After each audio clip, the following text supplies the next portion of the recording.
Y el tema de hoy, sembrar para el Espíritu. Sembrar para el Espíritu. Y es una continuidad del capítulo, de la parte final del capítulo anterior, del capítulo 5, donde Pablo nos empezó a hablar de que la vida en el Espíritu no es una vida religiosa, no es una vida mística, no es una vida para vivirse solamente el día domingo en alguna reunión, o no es solamente para ciertos lugares, que el mover del Espíritu Santo no es algo místico, no es algo que está volando por ahí y que solamente en ciertos ambientes y que solamente a ciertas personas es a los que toca. Pablo viene a revelarnos la obra poderosa del Espíritu de Dios a través de la fe, y a través de la fe operando en aquel que cree para que reciba de su mismo Espíritu.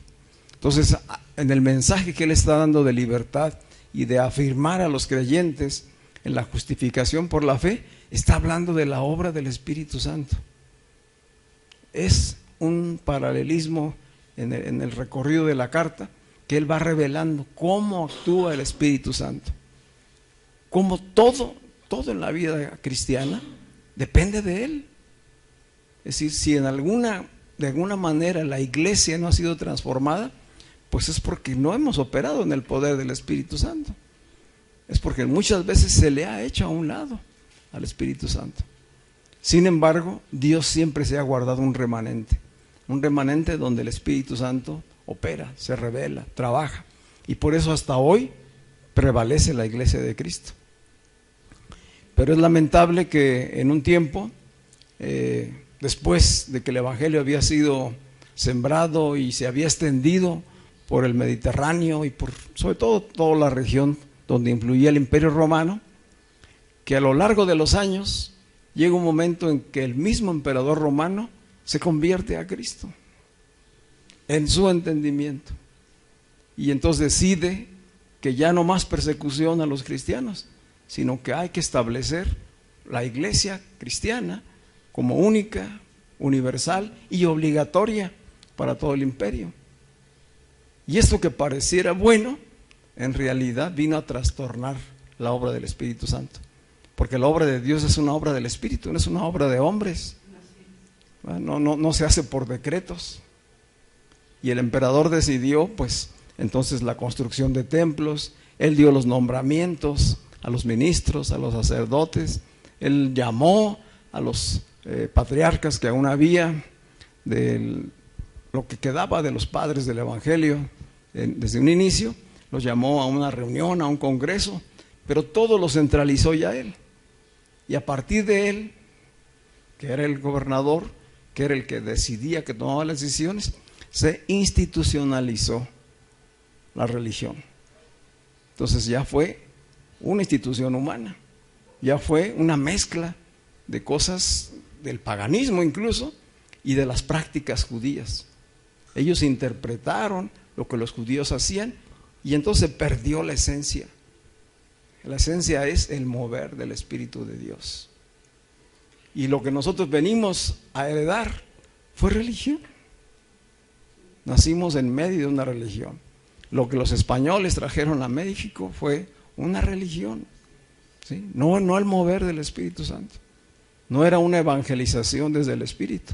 Era la imposición de una cultura, de una interpretación, de una manera religiosa de actuar.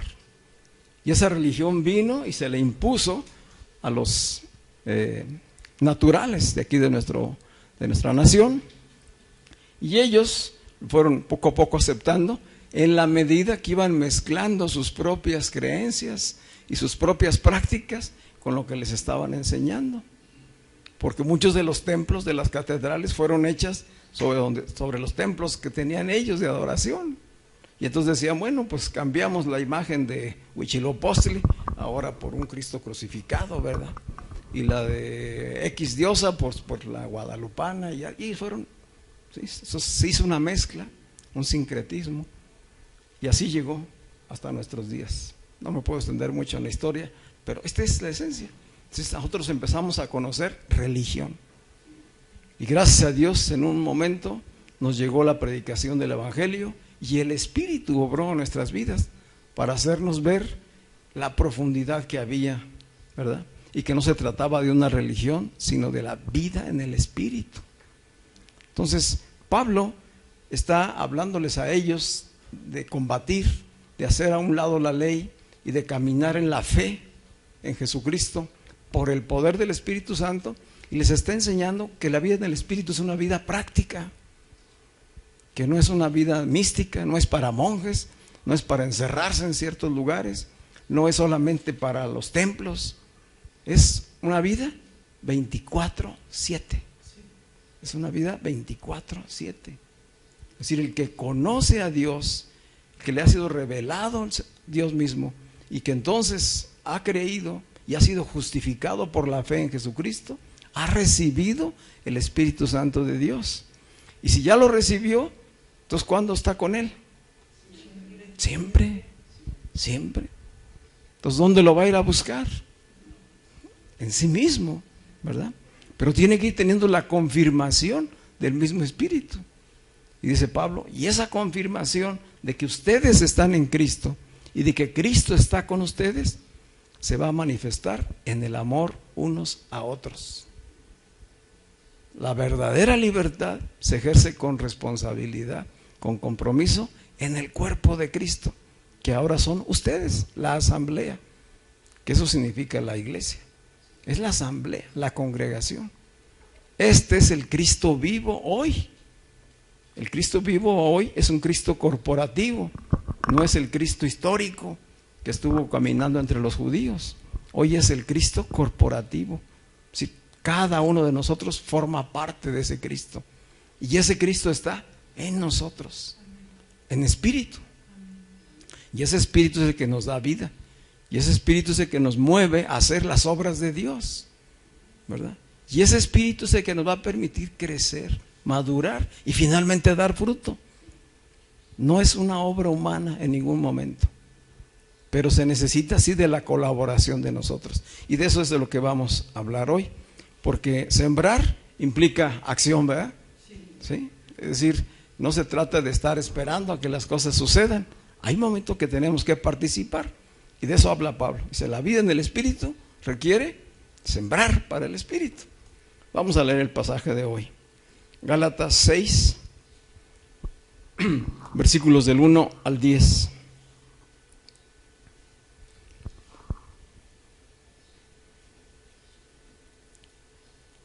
Entonces entendemos por qué Pablo se dirige a ellos, a los Gálatas, y a nosotros hoy como hermanos. ¿Por qué somos hermanos? Porque nos une el mismo Espíritu, tenemos el mismo Padre, lo hemos conocido y se nos ha revelado por la misma fe. Somos familia, ¿verdad? La iglesia es la familia de la fe. Entonces dice Pablo, hermanos, si alguno es sorprendido en alguna falta, ustedes que son espirituales, ¿qué nos dice? Ustedes que son espirituales, no ustedes que a veces tienen experiencias espirituales, no, ustedes que ya son espirituales. ¿Cómo es que somos espirituales? Porque el Espíritu está en nosotros, ¿verdad? Hasta ahí vamos todos bien. Ustedes que son espirituales, restáurenlo. ¿A quién? Al que fue sorprendido en alguna falta. Restáurenlo con espíritu de mansedumbre. Piensa en ti mismo, no sea que también tú seas tentado. Versículo 2. Sobrelleven los unos las cargas de los otros y cumplan así la ley de Cristo. Porque el que se cree ser algo y no es nada, a sí mismo se engaña. Así que cada uno ponga a prueba su propia obra y entonces tendrá motivo de jactarse, pero solo respecto de sí mismo y no por otro, porque cada uno llevará su propia carga. Versículo 6. El que recibe enseñanza en la palabra, haga partícipe de toda cosa buena al que lo enseña. No se engañen, Dios no puede ser burlado. Todo lo que el hombre siembre, eso también cosechará. El que siembra para sí mismo, de sí mismo cosechará corrupción, pero el que siembra para el Espíritu, del Espíritu cosechará vida eterna. No nos cansemos pues de hacer el bien, porque a su tiempo cosecharemos si no nos desanimamos. Así que según tengamos oportunidad, hagamos bien a todos, y mayormente a los de la familia de la fe. ¿Quiénes son los de la familia de la fe?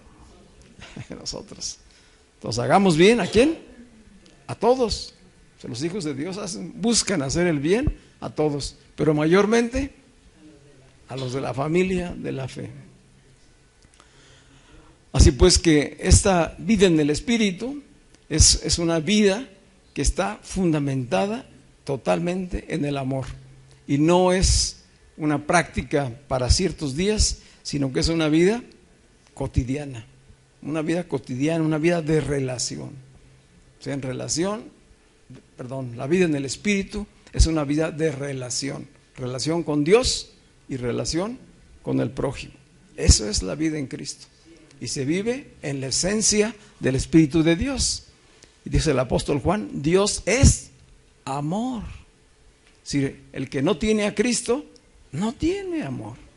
Puede tener afecto humano, eso es otra cosa, pero el amor de Dios, que es el amor ágape, que tiene la capacidad de hacer el bien a los demás y que tiene la capacidad de relacionarse directamente con el Padre, solamente Dios lo puede dar, y lo da por medio de la fe en Jesucristo, ¿verdad? Así que ahí está la clave, pues. Es una vida de relación con Dios y con el prójimo, fundamentado en el amor. Es una vida de adoración, como decía, las 24 horas, los 7 días de la semana. El Espíritu está permanentemente, salvo que yo lo haga a un lado, ¿verdad? Pero si yo estoy ya en este entendimiento del que estamos hablando, nunca me deja, nunca estoy solo, siempre está conmigo, nada nos separa de su Espíritu. Y entonces es el amor de Dios que primero nos lo mostró Él. Primero Dios dio el primer paso mostrando el amor a la humanidad, y dio a su Hijo, ¿verdad?, para que pudiéramos ser reconciliados con Él. Entonces es el amor de Dios lo que nos motiva a permanecer unidos a Cristo y a servirnos unos a otros, como lo explicó Pablo en el capítulo anterior. Decía Pablo, evitando caer en la tentación de envanecernos y de sentirnos superiores a otros. Así terminaba el capítulo 5. Y sírvanse unos a otros en amor, pero no caigan en el envanecimiento. No piensen que ustedes, porque están en Cristo, porque ya fueron transformados y porque están en esa disposición del amor a ayudarse unos a otros, vayan a pensar delante de los demás, yo soy más santo que los otros, ¿verdad? Yo sí soy de Dios y la otra gente no es de Dios. Entonces, ¿a qué estaríamos llegando? Nuevamente la religiosidad, que era la que practicaban los fariseos y legalistas. Pablo le dice a los romanos en el capítulo 13, versículo 10, hablando de qué es el amor, porque a veces nos hemos preguntado o hemos visto que hay muchas definiciones, pero Dios define claramente en la Biblia qué es el amor. Dice Romanos 13:10, el amor no hace mal al prójimo, así que si no le hace mal, ¿qué hace? Hace el bien, ¿verdad? Entonces podemos decir, el amor hace el bien. Amor es hacer el bien al prójimo. Dice, por tanto, el amor es el cumplimiento de la ley. Este es el cumplimiento de la ley. Todo lo que Dios ha hablado y ha revelado tiene como esencia el amor. Pero la interpretación humana desde la carne, no desde el Espíritu, tergiversó. Si el hombre lo entendió como reglas, no matarás, no mentirás, no codiciarás, etcétera, y todos los demás mandamientos que Moisés les enseñó. Y entonces, en vez de verlo como algo profético, que Dios decía, en un futuro ustedes no matarán, en un futuro ustedes no mentirán. ¿Por qué? Porque la ley estará en su corazón, por mi propio espíritu que estará en ustedes, ¿verdad? Pero ellos no comprendieron esto. Si nosotros revisamos los 10 mandamientos, hablan en esencia del amor. El amor a Dios, los primeros 4 mandamientos. Y el amor con el prójimo, los siguientes 6 mandamientos. Por eso dijo Jesús, en esto se resume la ley. Amarás a Dios y amarás a tu prójimo como a ti mismo. Entonces, ¿dónde empieza? Empieza en mí, ¿verdad? Así que Pablo está hablando pues de la plenitud del amor ya en la práctica. Es decir, no es místico, no es religioso, se trata de acciones, se trata de sembrar, de poner semillas. Son expresiones, son actitudes, son acciones, son manifestaciones del carácter de cada uno de nosotros. Pero dice Pablo, iniciando el versículo 1, que hay una posibilidad real. ¿Cuál? De que alguien se tropiece y caiga en errores y faltas. Fíjese que no dice inmediatamente, si algún hermano es encontrado en pecado, no dice eso, ¿verdad? Dice, si alguno es encontrado, sorprendido en una falta. Y esta sorpresa habla tanto que fue una sorpresa para él mismo, como es una sorpresa para quienes lo encuentran en esa circunstancia. Se trata de un tropiezo, de una caída, de un resbalón, no de una práctica cotidiana del pecado. Si alguien está en una práctica cotidiana del pecado, pues no conoce aún a Cristo, no se le ha revelado Dios. Hay que predicarle el evangelio. Pero si se trata de un hermano de la fe que sí creyó, que ha estado en Cristo, pero de repente en la batalla, que ya nos la mostró en el capítulo anterior, perdió en un momento, se tropezó y cometió una falta, dice, restáurenlo. Ustedes que son espirituales, restáurenlo. No lo acusen, no lo enjuicien, no lo condenen, ¿verdad? Al contrario, hay que buscar la manera de ayudarlo. Si alguno es sorprendido en alguna falta. Sin embargo, aunque nos está llamando a que seamos solícitos en poder ayudar al que cayó en una falta, al que tropezó, esto no justifica el hecho de la responsabilidad que tiene cada uno, ¿verdad? Es decir, no justificamos la falta, sino más bien entendemos que así como él, así puedo yo también ser, puedo tropezar en algún momento, ¿verdad? Puedo caer y que necesito de los demás para ayudarme a salir, ¿sí? Entonces, esto es lo que está diciendo Pablo. No está haciendo a un lado la responsabilidad, no está hablando de una práctica de pecado, sino de aquellos que ya son espirituales y que de repente en la batalla, en la gran batalla, caen en alguna falta, ¿verdad? Ahora, es importante que actuemos con discernimiento. Es decir, los que somos espirituales necesitamos actuar con discernimiento con aquellos que han caído en alguna falta, en algún error, que se han tropezado, porque muchas veces por ayudar a otros sin entendimiento ha habido personas que se van con el que ya se tropezó. Es decir, así como cuando alguien se está ahogando y tú medio sabes nadar y de repente por compasión te avientas a sacarlo y aquel en sus manoteos, ¿qué hace? Te hunde, ¿verdad? Y en vez de haber salvado a uno, se fueron 2. Esto sucede en la vida cristiana y lo hemos visto en diferentes ocasiones, ¿verdad? Sobre todo cuando se trata de personas adictas, cuando se trata de personas que vienen de un trasfondo de mucha herida, de mucha maldición, y que algún hermano intenta ir en compasión, en amor, y porque a veces se trata de la esposa o del esposo, o se trata de un hijo, y ha sucedido que en vez de haber rescatado al que estaba batallando, se ha ido el otro también, ¿verdad? Entonces sí tenemos que ser muy, muy cuidadosos, con discernimiento, con sabiduría, pidiendo la dirección de Dios, y entonces poder animar a que sea restaurado, como dice Pablo. Dice Pablo, piensa en ti mismo, no sea que también tú seas tentado. Es decir, esta es una posibilidad real para todos los hijos de Dios. Sí somos espirituales, pero no nos olvidamos que tenemos una parte aún que es carnal y humana, y que en esa batalla debemos vencer, y que la manera de vencer, bueno, pues es en el poder del Espíritu y en el respaldo de la congregación, de la familia de la fe. del Espíritu de Dios que está con nosotros y de las armas que ya Dios nos ha proporcionado y de las mismas que habla Pablo. Es decir, que entonces el ayudar a los demás o restaurarlos no precisamente quiere, puedes decir, que caigamos en la tolerancia al pecado. Recuerden que Pablo de esto exhortó a los corintios, a las iglesias de Corinto, ¿verdad? Porque ellos se habían ido al otro extremo, es decir, habían venido a Cristo y después estaban tolerando dentro de la iglesia prácticas paganas, ¿verdad? De perversión sexual, de participación en ceremonias paganas todavía, a las que antes pertenecían, adorando ídolos, etcétera. Entonces, pues dijo Pablo, no es por allí. O sea, no toleren el pecado. Eso es otra situación. Si ya alguien cayó en esa situación, dijo, júzguenlo y inmediatamente sepárenlo y no se enreden con él, ¿verdad?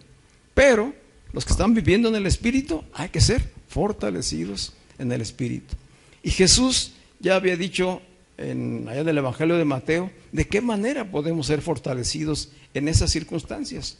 Allí en Mateo 26:41, Mateo 26:41, el contexto es que está Jesús en el huerto de los olivos, está a punto de ser apresado para ser llevado al sacrificio, y se reunió con sus discípulos y les está diciendo a ellos que oren mientras él está en esa agonía, ¿verdad? De luchando contra su propia carne por lo que se viene enseguida, y les dice oren, y pues era para pasar pues, horas orando, ¿verdad?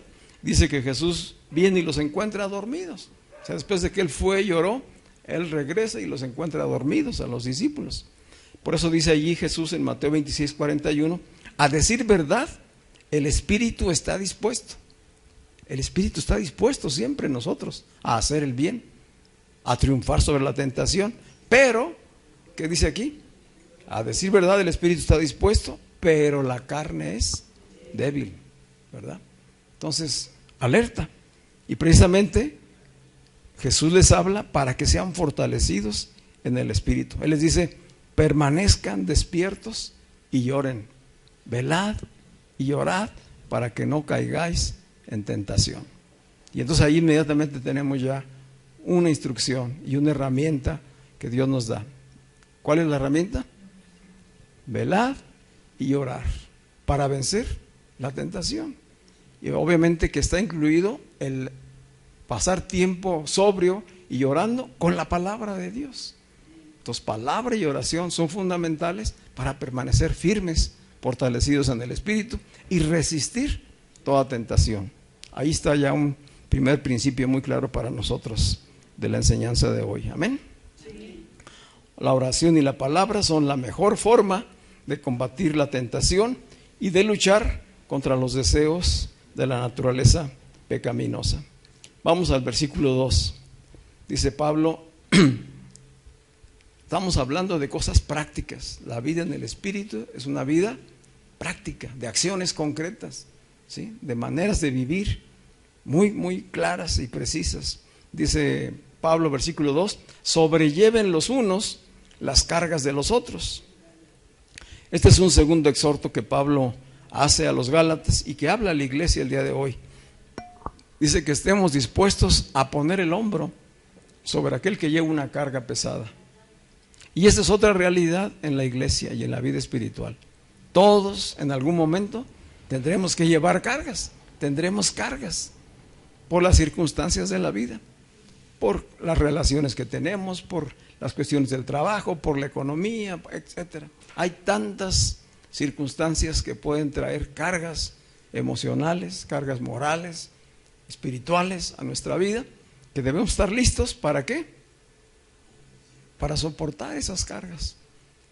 Qué bueno que no es para todos al mismo tiempo, ¿verdad? Así que no todos pasamos al mismo tiempo por el mismo nivel de carga. Cada uno va haciendo en diferente momento, en diferentes circunstancias. Cuando así sea, nos llama a que pongamos el hombro. Inmediatamente ayúdale a soportar esa carga. Estén dispuestos a llevar esas cargas pesadas para ayudar a sobrellevarlos. Así que esto es un acto de amor ayudarnos unos a otros, dice Pablo, cumpliendo así la ley de Cristo. ¿Cuál es la ley de Cristo? ¿En qué consiste la ley de Cristo? El amor, ¿verdad? Esta es la esencia, vuelvo a repetir, esta es la esencia de la vida espiritual. Esta es la esencia de la vida en Cristo. No es religión, es una práctica del amor, porque el amor está en nosotros. Si el amor no está en nosotros, pues no podemos hacer nada de esto. Vamos a seguir actuando y viviendo egoístamente. Pero si el amor está en nosotros, entonces podemos caminar en la ley de Cristo. La ley de Cristo es la ley del amor a Dios y al prójimo. Así lo resumió Jesús mismo cuando le preguntó a una persona allá en Marcos 12, ¿verdad? Señor, maestro, ¿cuál es el principal mandamiento? Y Jesús contestó, el principal mandamiento es: amarás al Señor tu Dios con toda tu mente, con todas tus fuerzas, con todo tu corazón, y amarás a tu prójimo como a ti mismo. Esa es la ley del amor. Y en el Evangelio de Juan, en el capítulo 13, Juan 13:34, dijo Jesús a sus discípulos: un mandamiento nuevo les doy. ¿Cuál es el mandamiento? Que se amen unos a otros así como yo los he amado. Ámense también ustedes unos a otros. Dijo, y continuó diciendo él: en esto conocerán que son mis discípulos, si se aman unos a otros. Es decir, que se tiene que notar, ¿verdad? No es que alguien diga, yo soy discípulo de Cristo. Pues sí, y el carácter y el amor, ¿sí? Son las obras, los actos de amor son una consecuencia del Espíritu que está en nosotros. No es para ganar el favor de Dios, ¿verdad? No es para vernos como buenos delante de los demás. ¿Sí? Es la obra de Dios en nosotros extendiéndose hacia los demás. Así que pues el amor ha de ser nuestra principal motivación cada día, como una respuesta al sacrificio perfecto de nuestro Señor Jesucristo y Salvador. Para los espirituales, los que ya estamos en Cristo, la victoria sobre el pecado se experimenta cada día. Cada día tengo que estar consciente de que Dios me amó, me perdonó, me liberó, me reconcilió, me dio su Espíritu. Y por lo tanto, puedo vencer, puedo extenderme hacia los demás. Y si vienen las tentaciones por los deseos y las pasiones de la carne, ya nos dijo que había que hacer. ¿Qué había que hacerla? Crucificarlos. Recordar que han sido llevados a la cruz. Y por fe, decir, con Cristo estoy juntamente crucificado, ¿verdad? Y tengo el poder, el dominio propio para sujetar estas emociones que me llevan a estorbar la obra de Dios en mi vida. ¿Estamos de acuerdo? Versículos 4 y 5 de Gálatas 6. Pablo está en esta orientación, en esto que les escribe a los Gálatas, de cómo vivir en la práctica la vida en el Espíritu. Es decir, es como si Pablo les estuviera diciendo, ¿quieren ustedes vivir bajo la ley? Por lo que habían hecho los judíos. ¿Quieren vivir bajo la ley? Vivan la ley de Cristo. ¿Cuál es la ley de Cristo? Vivan el amor. Ayúdense unos a otros. No se enjuicien, no se condenen. Restáurense, apóyense, ¿sí? Es decir, habla de cuestiones muy prácticas en las relaciones.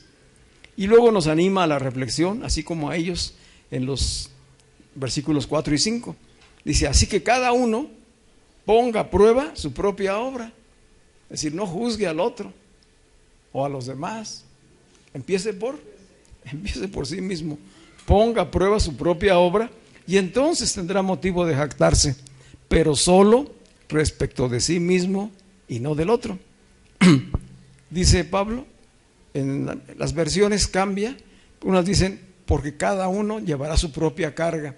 La esencia del mensaje es, porque cada uno es responsable de su propia conducta. Es decir, sí, vamos a ser solícitos en ayudarnos unos a otros, pero hay una responsabilidad personal. hay una responsabilidad personal de examinarse, de revisarse y de poder permanecer en integridad. Entonces, cada uno sea responsable de su propia conducta. Y para esto lo más importante es examinarse a sí mismo y poner atención al propio trabajo de madurez. ¿Sí? ¿Qué tanto estoy creciendo? ¿Qué tanto he avanzado? ¿Qué tanto he vencido aquellas áreas débiles de mi vida? Cada uno tiene áreas débiles. Cada uno tiene áreas en las que ya ha crecido y madurado. Pero es importante estar consciente de ello. Y en aquellas áreas donde hay debilidad y que tengo yo la limitación para vencer, poder tener la confianza de compartir con otros esta situación y recibir la ayuda. Entonces, es tanto de dar como de recibir. A veces a algunos nos cuesta trabajo recibir, a unos nos cuesta trabajo dar, a otros recibir, a otros las dos cosas, ¿verdad? Pero es importante darnos cuenta de que la práctica del amor tiene que ver con dar, pero también con recibir, ser humildes, reconocer nuestras limitaciones, nuestras incapacidades, nuestras debilidades, ¿verdad? ¿Han visto personas que le quieres ayudar y dicen, no me ayuda, yo puedo, órale pues síguele? ¿O por qué? Porque tú vas a venir a ayudarme, ¿verdad? Entonces necesitamos humildad también para recibir de Dios, para abrirnos hacia los demás en este intercambio. Así que Pablo está pues destacando ya a partir de este momento tanto el revisarse a sí mismo como el extenderse a los demás. Y viene este versículo 6, dice Pablo, el que recibe enseñanza en la palabra. ¿Alguien aquí recibe enseñanza en la palabra? Dice, haga partícipe de toda buena cosa al que le enseña. Les decía yo al principio acerca de la retroalimentación. Una manera de hacer partícipe, en este caso a mí, que les estoy pasando una enseñanza de la palabra de Dios, pues es recibir la retroalimentación. ¿Qué tanto se ha entendido? ¿Qué tanto estoy aplicando esos principios a mi vida? ¿Y qué tanto he avanzado al respecto? Dice, haga partícipe de toda cosa buena. Entonces estaba hablando de la importancia pues de retroalimentar a quien enseña y también de honrar la palabra. Es decir, el asunto de honrar a quien da la palabra, pues es también proveer para las necesidades de quien lo comparte. Y sé que aquí es un poco incómodo hablar de sí mismo, ¿verdad? En esta enseñanza del versículo 6. Y tomo palabras de Martín Lutero, hablando de este pasaje. Dice Martín Lutero en sus escritos, dice, estos pasajes parecen estar destinados a beneficiar al ministro o a los ministros. Y dice, yo debo decir que no encuentro mucho placer en la explicación de ellos, pues me hacen aparecer como si yo hablara para mi propio beneficio. ¿Verdad? Así, tomar el versículo y darles ahorita todo un exhorto para que estén al pendiente de mis necesidades y de las necesidades de la iglesia, pues sería estar pensando a lo mejor en sí mismo. Dice Martín Lutero, dice, así pareciera. Sin embargo, debo dar la enseñanza porque es de mucha bendición para los entendidos. Dice, debo dar la enseñanza porque es de mucha bendición para los entendidos. Y fíjense que Pablo, en este mismo sentir, decía él a los filipenses, no es que yo busque dádivas, sino que busco fruto que abunde en vuestra propia cuenta. Ahí en Filipenses 4:17. Es decir, la esencia de enseñar los principios de la palabra de Dios tiene que ver con esto, ¿verdad? No tanto que esté pensando en mi propio beneficio, sino que esté pensando en las bendiciones y en el fruto que puede haber en cada uno de los que reciben la enseñanza. Entonces, por eso la enseñanza tenemos que abrirla y darla tal como la Escritura lo dice, ¿verdad? Dice Pablo en 1 Corintios capítulo 9 versículo 11. 1 Corintios 9:11. Si hemos sembrado semilla espiritual entre ustedes, ¿será mucho pedir que cosechemos de ustedes lo material? Pablo le decía allá a la iglesia, ¿verdad? Es mucho pedir que si yo he estado sembrando en ustedes lo espiritual, ahora quiera cosechar de lo material de parte de ustedes. Y dejaba la reflexión, ¿verdad? Sin embargo, dice él ahí en este mismo pasaje, versículo 13, dice: sin embargo, cuando esto fue motivo de tropiezo para el evangelio de Cristo, cuando fue motivo de tropiezo para el evangelio, el que yo expusiera que era correcto, ¿verdad? Que si había sembrado lo espiritual, cosechara lo material, pero había generado, ¿verdad?, reacciones contrarias en los creyentes. Dice: cuando esto fuera motivo de tropiezo para el evangelio de Cristo, dispuesto estuve a renunciar a ese derecho. Y eso es lo que tenemos que hacer todo ministro. Es decir, si en algún momento, ¿verdad?, esto ocasiona que la gente deje de congregarse, que deje de asistir, escuchar la palabra, porque se le está llamando a dar, dice: yo renuncio a ese derecho. Es un derecho, dice la palabra de Dios, porque el buen obrero tiene derecho a cobrar su salario, ¿verdad? Dice: pero renuncio a ese derecho con tal de que no haya tropiezo para el evangelio. Si así trabajáramos, o si se trabajara siempre en la iglesia, no tendríamos las frustraciones y las situaciones que se han presentado en muchas congregaciones, ¿verdad?, donde esto no se toma en cuenta. Así pues, que Pablo está hablando de la necesidad de participar activamente en un principio espiritual básico. ¿Cuál es ese principio espiritual básico? Dar y recibir, honrar. En realidad, la esencia de dar ofrendas y de dar diezmos en la congregación tiene por motivo principal aprender a dar y a recibir. Y que si estoy recibiendo, es motivo de honra dar. Es motivo de honra a quien ha estado compartiendo y enseñando, ¿verdad?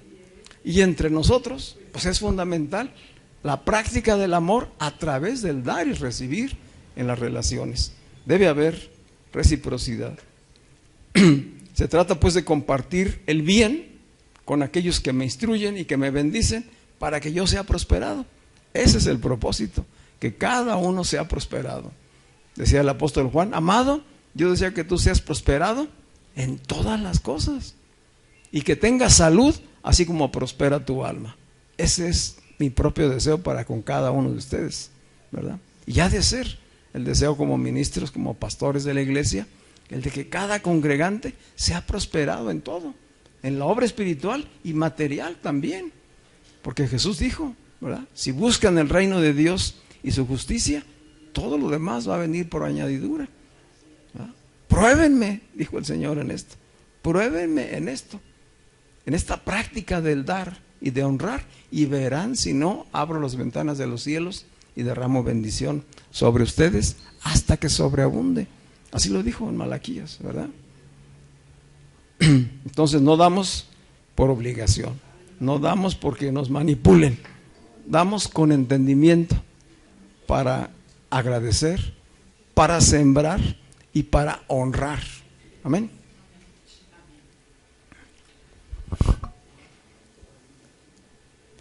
Y bueno, claro que siempre habrá la esperanza y la expectativa de recibir cuando damos.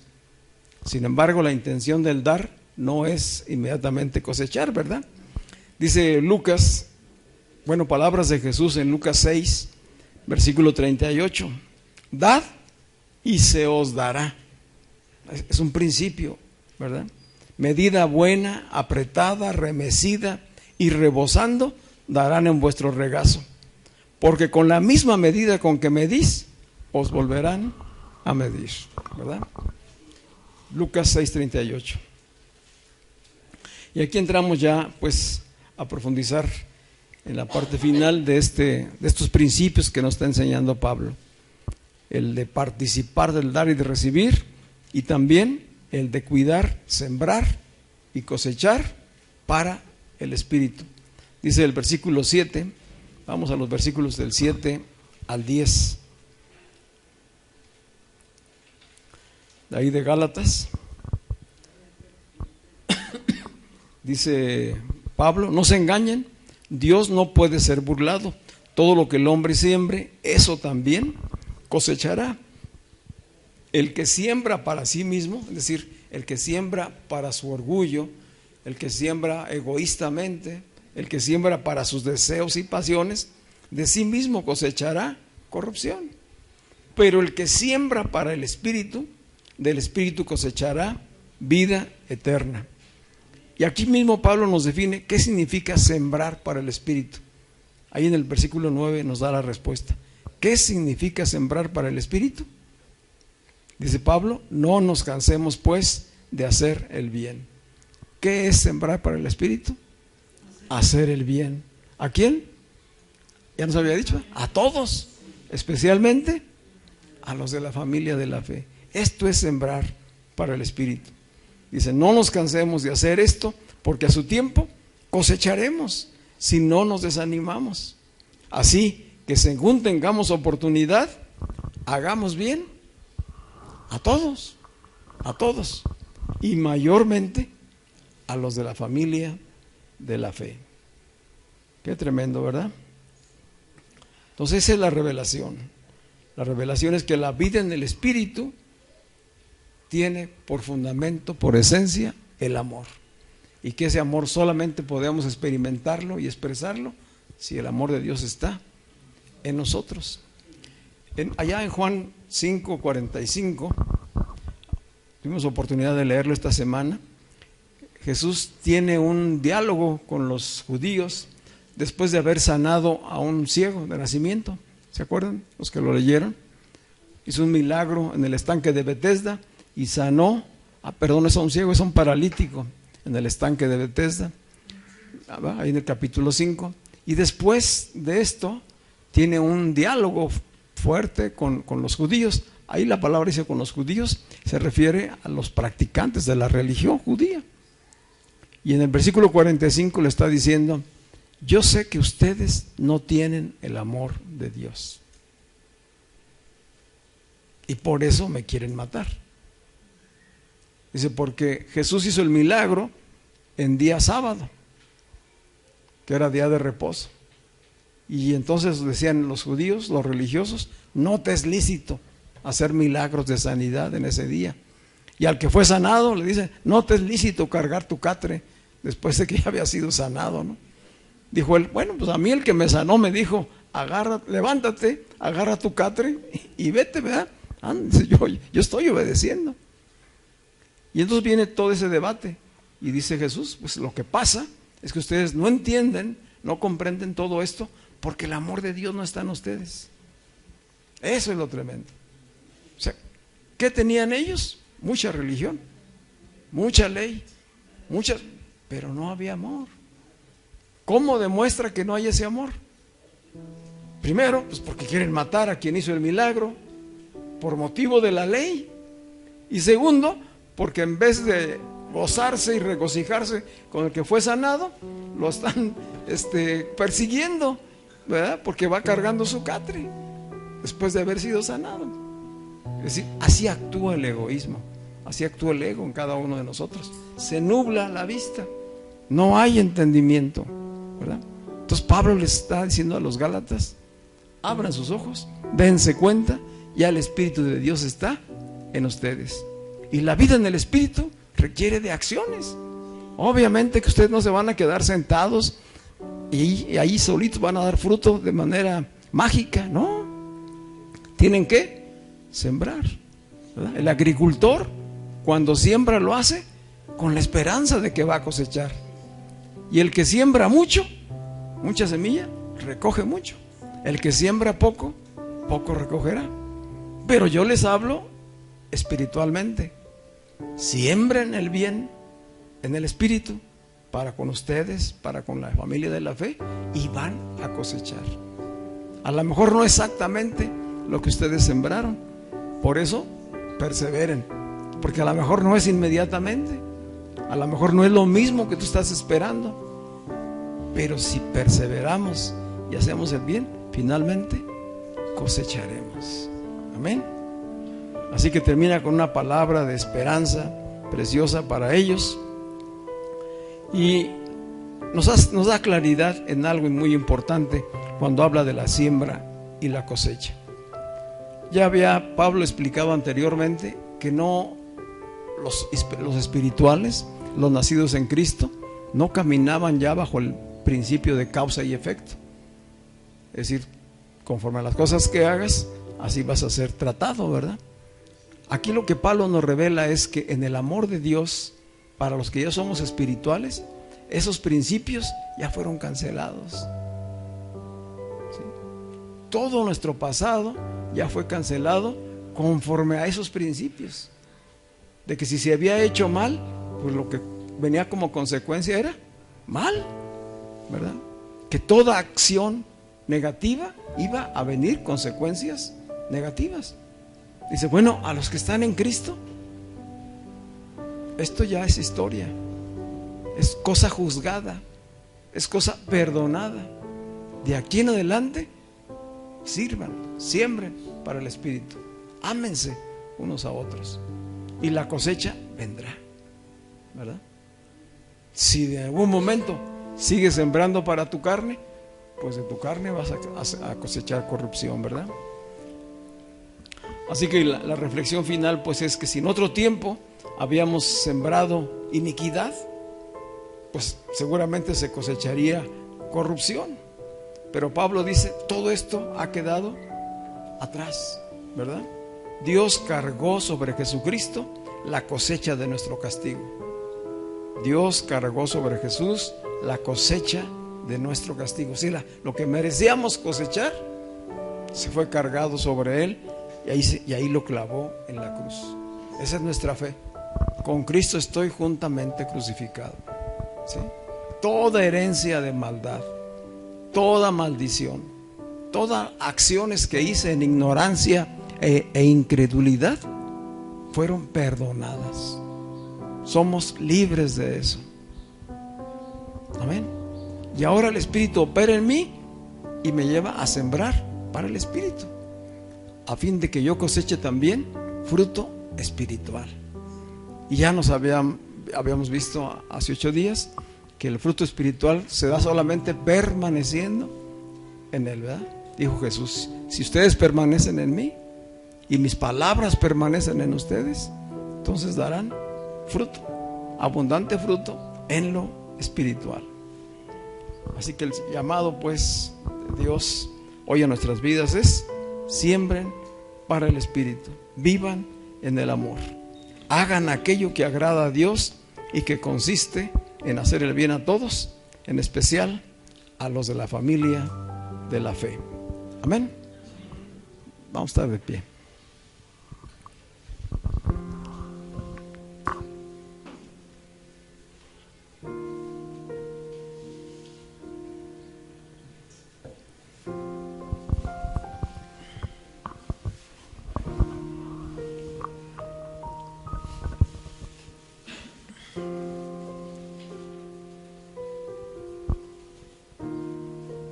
Pablo dedicó todo un capítulo, el capítulo 13 de la carta a los Corintios, para hablar del amor.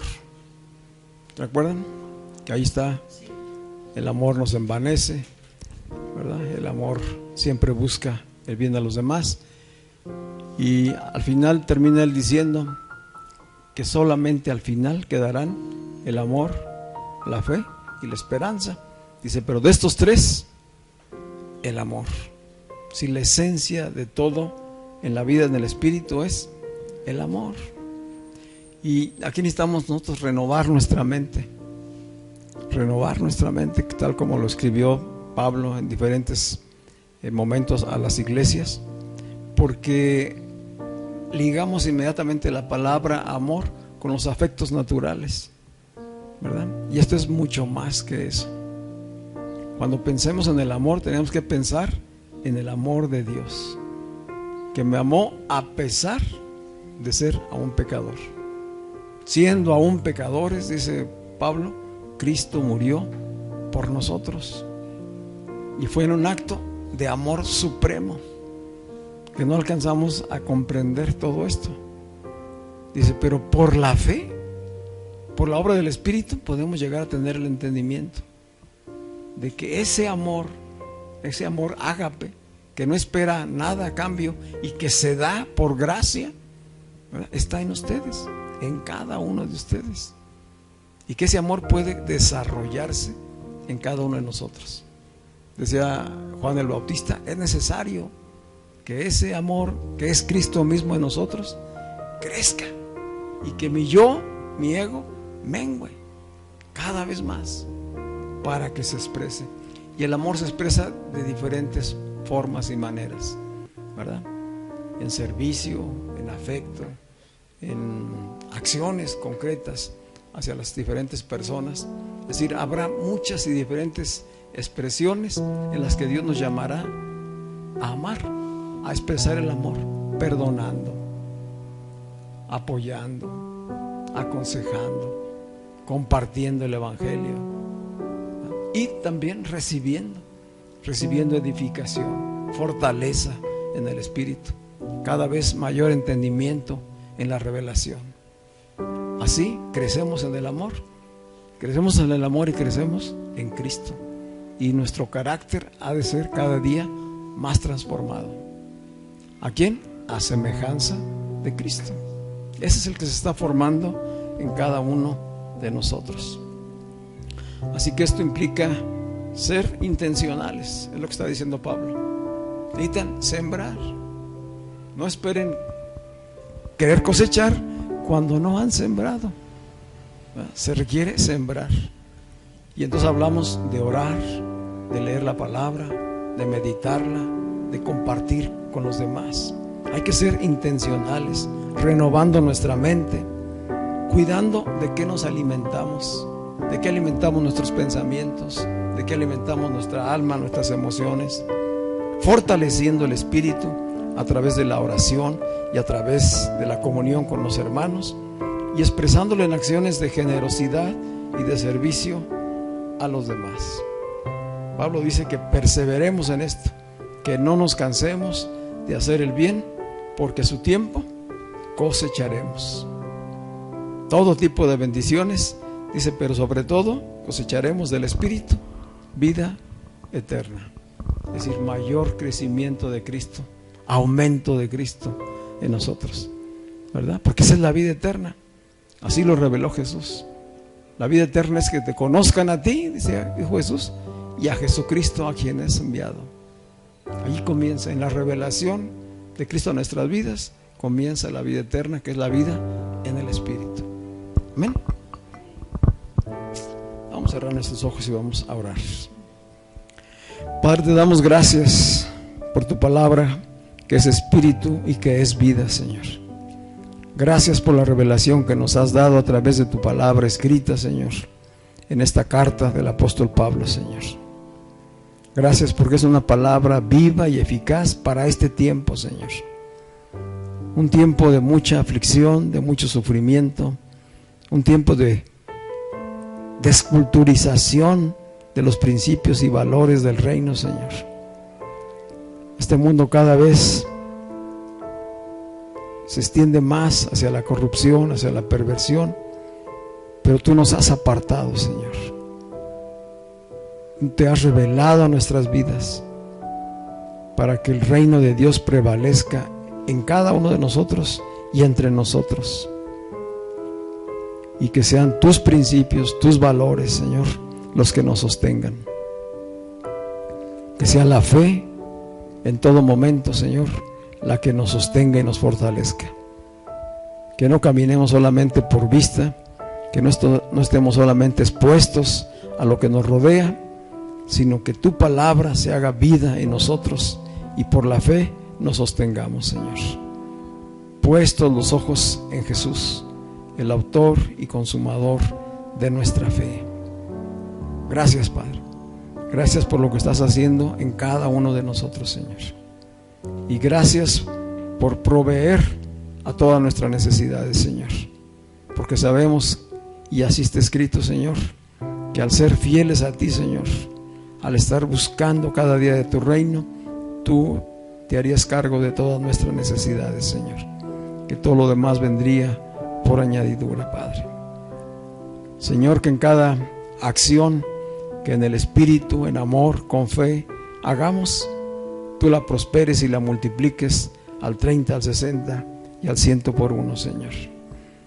porque como sembradores en el Espíritu tenemos la esperanza de poder cosechar en nuestras vidas, en nuestras familias, en nuestra propia congregación, Señor. Por todo ello te damos gracias en el nombre de Jesucristo. Amén. Si le damos un aplauso al Señor.